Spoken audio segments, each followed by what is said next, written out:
Nous allons faire aujourd'hui des exercices et du coup nous allons commencer par le 34, page 214. Il s'agit de calculer les coordonnées d'un vecteur à partir de coordonnées de points. Je vous laisse 5 à 10 minutes. 10 minutes c'est vraiment le grand maximum à passer là-dessus, c'est assez rapide. Du coup je vous laisse faire pause sur la vidéo et ensuite on passe à la correction. Alors, du coup on vous donne les points A, B et C, on vous donne les coordonnées et on vous demande les coordonnées des vecteurs AB, AC et CB. Donc pour rappel, c'est toujours la première moins la dernière, donc XB moins XA, YB moins YA. Ici ça va être XC moins XA, YC moins YA, et ici la dernière c'est B, donc XB moins XC, YB moins YC. Au niveau des coordonnées donc, de mon point B, je suis en 5, donc 5 moins 3, 5 moins 3. Et ça me donne 8. En Y, je suis en moins 1, moins 2, moins 1, moins 2 me donne moins 3. Et du coup, vous avez ici calculé les coordonnées du vecteur AB qui sont donc 8 et moins 3. On fait pareil avec AC. AC, donc c'est le C qui est en dernier. On va avoir 3 moins 3 et ensuite on va avoir 1 moins 2. 1 moins 2. 3 moins 3, ici ça fait plus, ça veut dire 0. Et ici ça me donne moins 1. Donc 0, moins 1, les coordonnées du vecteur AC. Et ensuite on passe sur CB avec B en dernier.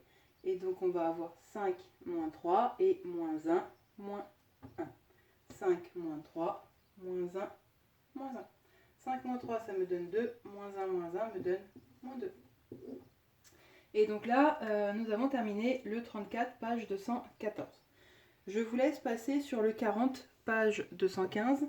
Et pour le 40, page 215, il va vous falloir à peu près, pareil, 5 à 10 minutes, peut-être plus là dans les 10 minutes que dans les 5.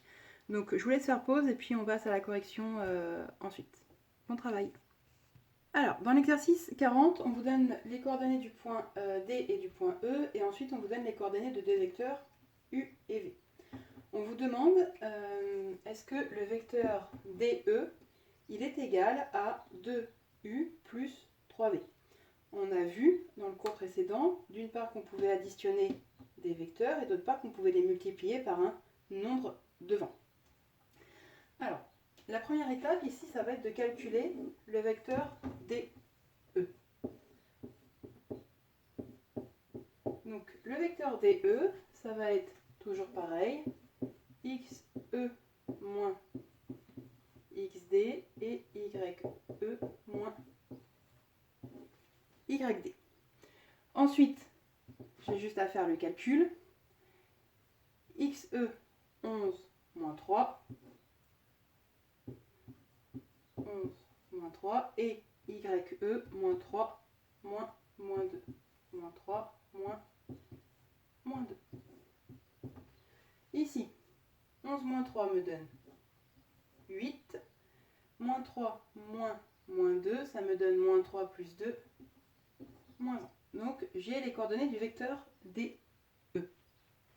Maintenant, il faut que je calcule le 2U plus 3V.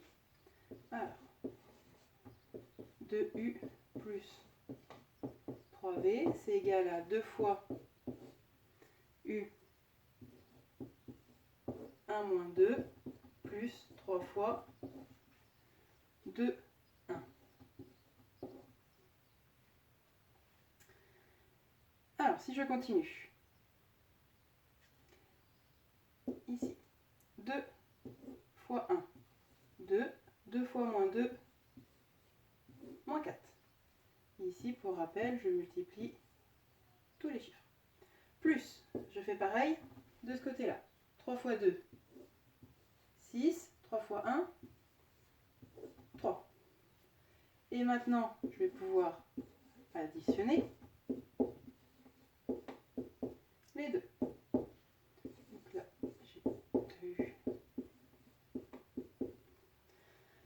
2 plus 6, ça donne 8. Moins 4 plus 3, ça donne moins 1. 8 moins 1, c'est bien mon vecteur DE. Donc j'ai bien que 2U plus 3V, ça donne le vecteur DE. Et voilà comment est-ce qu'on prouve qu'un vecteur est égal à une somme, une multiplication, peu importe, d'autres vecteurs.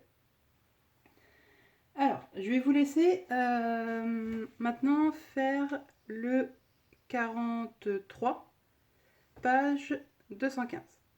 Alors, le 43, il est un petit peu plus compliqué. Il faut que vous vous rappelez comment est-ce qu'on montre qu'un triangle est rectangle. Pardon, on va pas faire le 43 parce que du coup, vous n'avez pas vu la dernière partie pour le faire. Donc, vous barrez le 43 et on va passer sur le 39, page 215. Donc, je vous laisse faire le 39, page 215 et le 43, on le fera à la prochaine session. Pour le 39, page 215, il vous faut pareil une petite dizaine de minutes. Une grosse dizaine de minutes si vous avez encore un peu du mal, mais pas beaucoup plus. Alors, pour le 39, on vous donne deux vecteurs et on vous demande de calculer deux autres vecteurs avec une composition des deux premiers. Donc, on vous demande W qui est égal à moins U plus 2V et on vous demande T qui est égal à moins 3U plus 1 demi de V. Pareil, vous savez faire maintenant puisqu'on a vu les opérations sur les vecteurs. Donc, j'ai renoté ici. W, on veut que ce soit moins U, donc moins 2 moins 1, plus on veut que ce soit 2V, 2 fois 0, 3. Ici, le moins, je vais pouvoir passer dedans et donc inverser mes signes. Ça va me donner moins 2 plus 1, plus 2 fois 0, 0, et 2 fois 3, 6. Je vais donc avoir W qui est égal à moins 2 plus 0, moins 2, 1 plus 6, 7. Et là, j'ai trouvé mon vecteur W. Je fais pareil avec le vecteur T. On vous demande moins 3U, donc moins 3, 2 et moins 1, et plus 1 demi de V, donc plus 1 demi de 0 et 3. Ici, moins 3 fois 2, ça me donne moins 6, et moins 3 fois 1, moins 1, pardon, me donne 3. Moins par moins, ça s'annule. Plus 1 demi de 0 me donne 0, et 1 demi de 3 me donne 3 demi. Ce qui est également égal à 1,5. Donc si je calcule ici, T va être égal à moins 6 plus 0, ça me donne moins 6. 3 plus 3 demi. Alors, 3, si je le passe sur 2, ça me donne, je vais vous le mettre ici, 3, c'est égal à 6 sur 2. Là, c'est 3 sur 1. Donc, si je multiplie par 2 en bas, je multiplie par 2 en haut. Donc, ici, j'ai 6 demi plus 3 demi, ça me donne 9 demi. 9 demi, c'est également équivalent à 4,5, à 4,5. Donc là, vous pouvez avoir les deux, moins 6 ou 4,5. Et voilà. Ici, on a terminé les exercices que vous deviez faire pendant cette heure de travail. La prochaine fois, donc, on continuera le cours et il y aura d'autres exercices également à faire. Je vous souhaite une bonne journée, bon travail à vous et à la prochaine fois.